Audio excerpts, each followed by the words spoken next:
Well, hey, that doesn't look like too bad of an angle. I think the light's all right.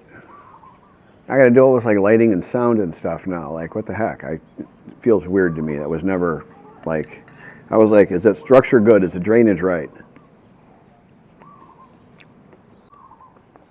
Green tea, loaded with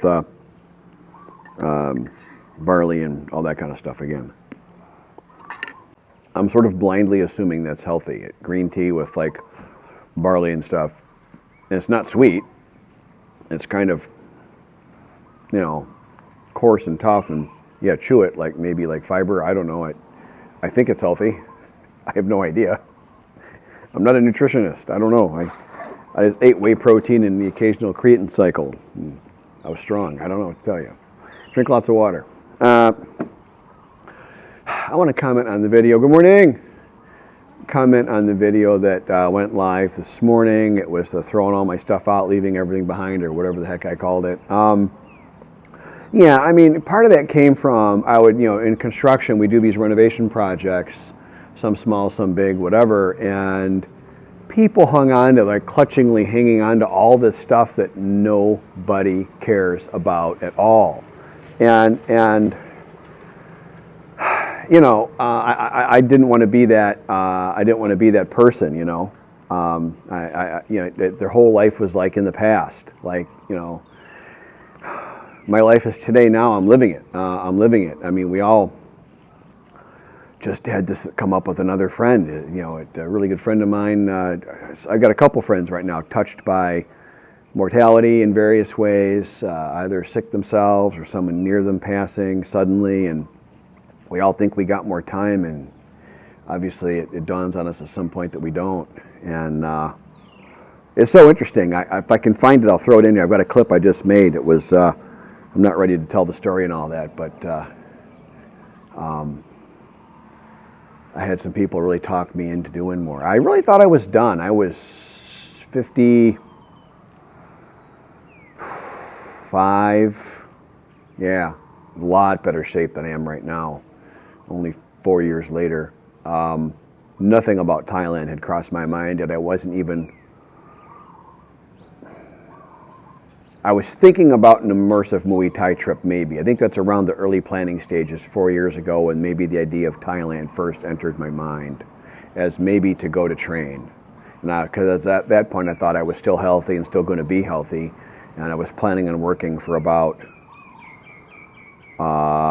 8 more years. Right? Yeah, about 8 more years. And I didn't have 8 more years, obviously. Spoiler alert. Here I am. I couldn't work, can't work and all that. But I really thought I was done and I was too old and it was too late for me. That's a terrible attitude. I mean, I guess I got to take blame for that. I don't know how I let myself get put into a mindset where I was all washed up and it was too late for me and all that, and I wasn't going to have any fun anymore, basically, at 55. What the hell, I feel so much younger and more alive now, and I'm 59 and I'm really hurting. I'm in pretty bad shape, but I'm fighting through it, and I am making tiny, slow progress.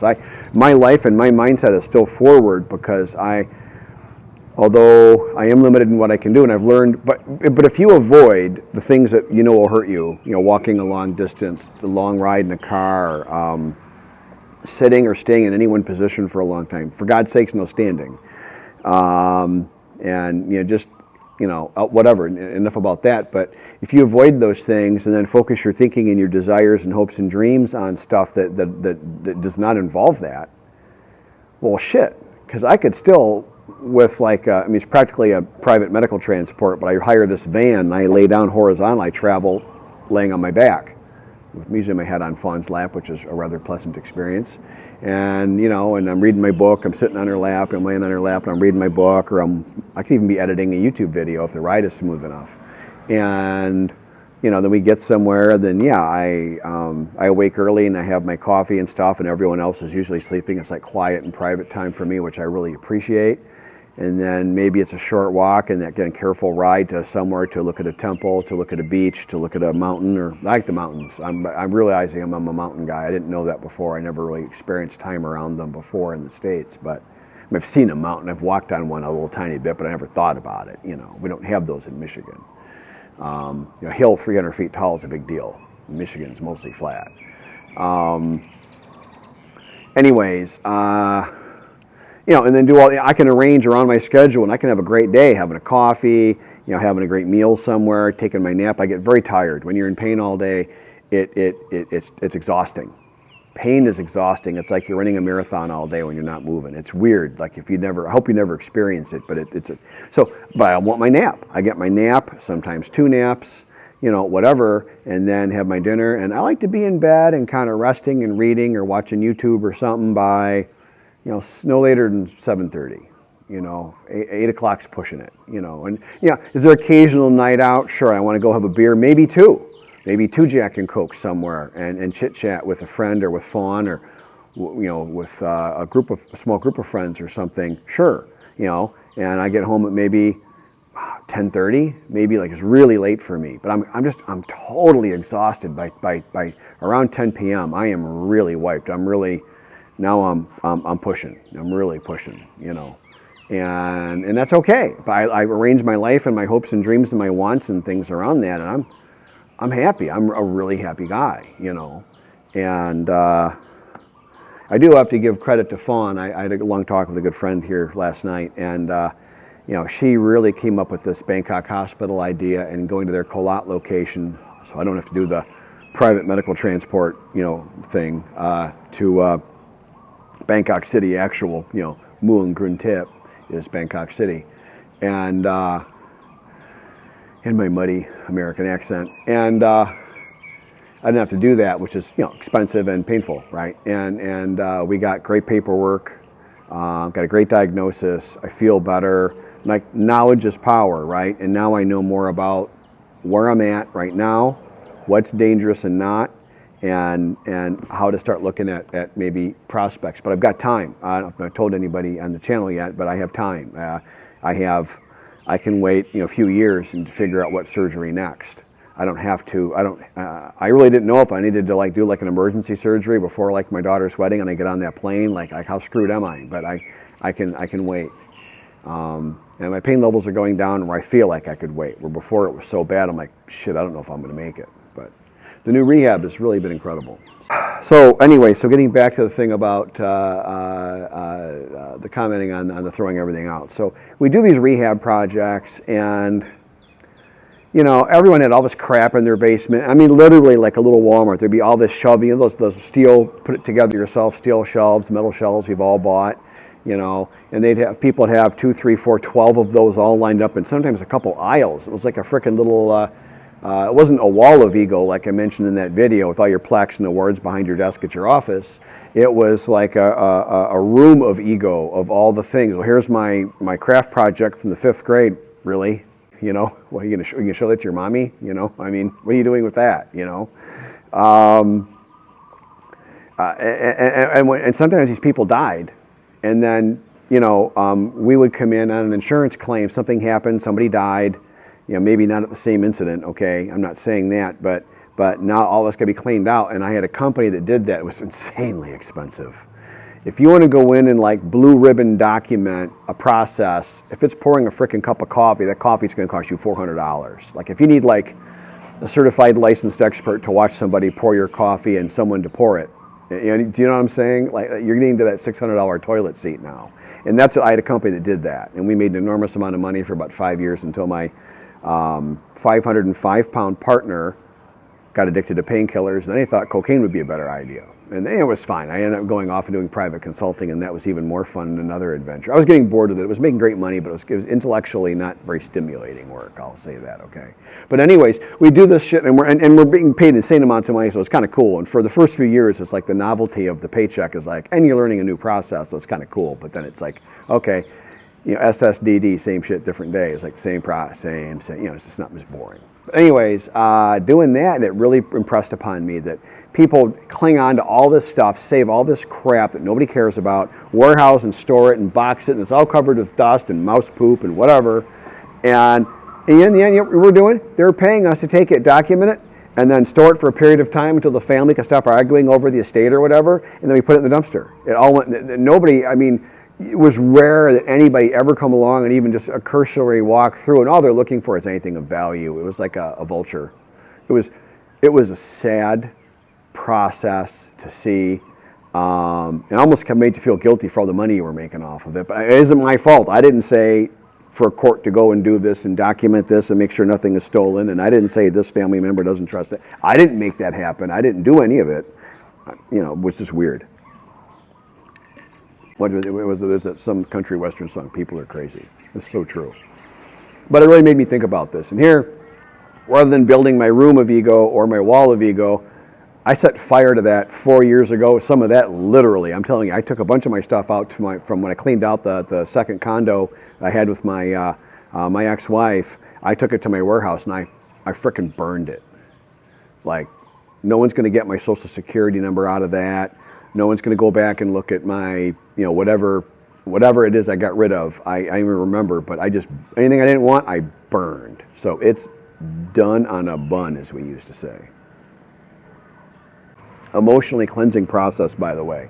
You want to talk about putting something behind you? Put it in a pile and set it on fire. That puts it behind you, pal. That was awesome. That's, I guess, so kind of, I'll try and stay on point a little bit. So, I mean, like,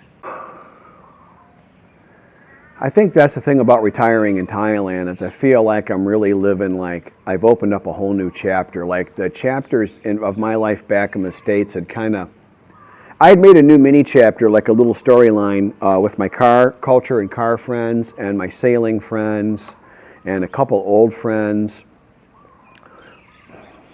I'm not sure if this is really true or not, but I'm looking back, I think maybe my traditional older friends that were like more around my age, but didn't have like sailing or car culture or a specific thing in common, they were the highest percentage group I lost in the divorce. They were the highest percentage of people that turncoated on me. And it's like, really?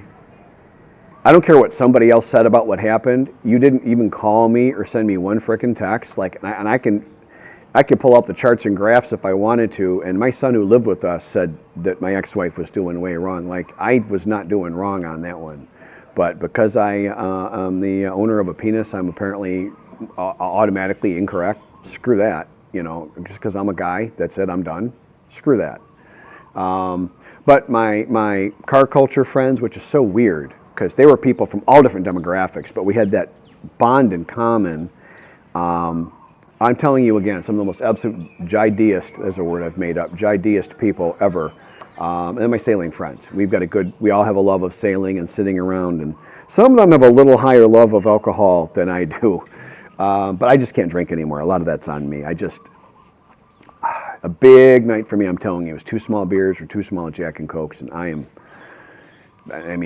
it's got to be a 4-hour night to have a third round for me, because I need to recover, because I can't, with all the gabapentin and ibuprofen I'm taking, and the constant pain levels, which are just, pain's distracting as it is. If I take a pair of pliers and I pinch your arm or something, and I'm going to put you through a memory test. We'll see how you do. You know, it's freaking distracting.